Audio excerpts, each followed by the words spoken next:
ImageVis3D is a software package that's funded by the NIH, the National Institutes of Health.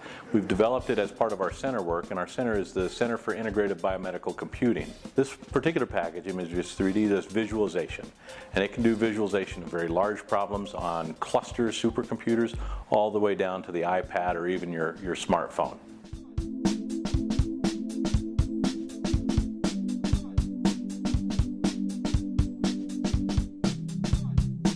The project's focus is taking 4 high school interns, and they're going to be using our custom software, ImageVis3D. It's a volumetric rendering application, which we use primarily for medical purposes, but we're going to be having the students look at data sets which they're interested in.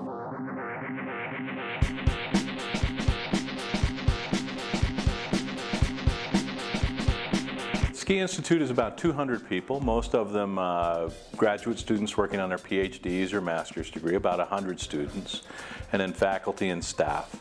And our specialties are research in scientific visualization, information visualization, computing, and then image processing, image analysis. Mydataset is a cardiac MRI of a heart, and so it uses the data from an MRI of a normal heart. I've learned a lot, all of this work that can go into making a simple looking image. It seems like a simple picture, but it was 5-6 weeks of work to get it to look like that. So they're starting off on the desktop version, and they're getting all their volumetric data, and the volumetric data is just essentially a big 3-dimensional volume, or what we call scalar field. And they're going to take this data, load it into ImageVis3D, play around with what we call the transfer function, which is essentially to make it look good, and then load that data onto the iPad and give a presentation for their class.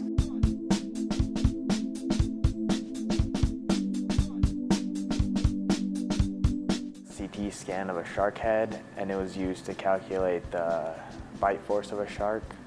You get to see things that you don't normally see, like for the shark. I was able to see all these rows of teeth that you can't see with a live shark because it's under the skin and you can't really see that unless you dissect the shark.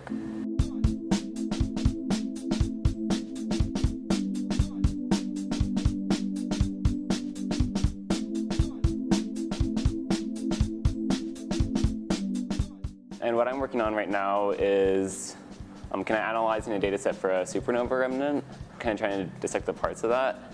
And then at the end of kind of analyzing the data, I'm presenting what I've found to a class at school. One of the things that's really cool about data set I'm using is there's not a lot of 3-dimensional models for astronomical data yet. It can be really helpful for astronomers to look at the data sets to see, kind of get a general idea of what the 3-dimensional geometry of the data set is.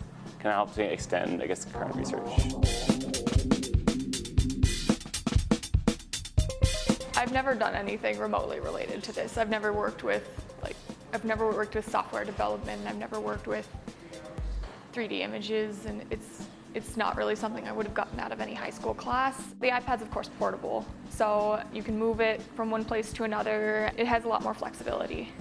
Science education right now is going more towards integrating technology and engineering, but most high schools, we really have limited resources when it comes to actually exposing students to real-world applications, how science and technology can work together. So that's watching Zach's presentation, the first thing that I thought was, this is so great. I wish we could do this kind of thing in school. I wish more students could get these kinds of experiences to actually be able to see how they can use technology in the study of sciences.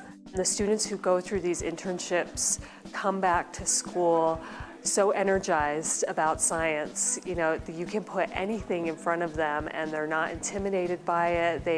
They've seen how real science works, and their confidence level just goes through the roof when it comes to all of their classes. They really have no experience to tell them what else is out there. This really shows them things that they can do with science if they pursue it beyond high school. So we started this program with the high school students to show that science can be a lot of fun, right? This isn't based on lectures and testing or lecture learning or didactic learning. What we wanted to do was give the kids a piece of really advanced science, ImageVis3D, and ask them to explore different data sets with that. Learn about the data, but also learn about the science underneath the visualization software. And this is high school kids working with software and data sets that have been created by full PhD scientists. So we're really trying to smear the boundary of how you can learn what advanced scientists are doing and get excited about science by playing at the same game we get to play with once we've been out of class.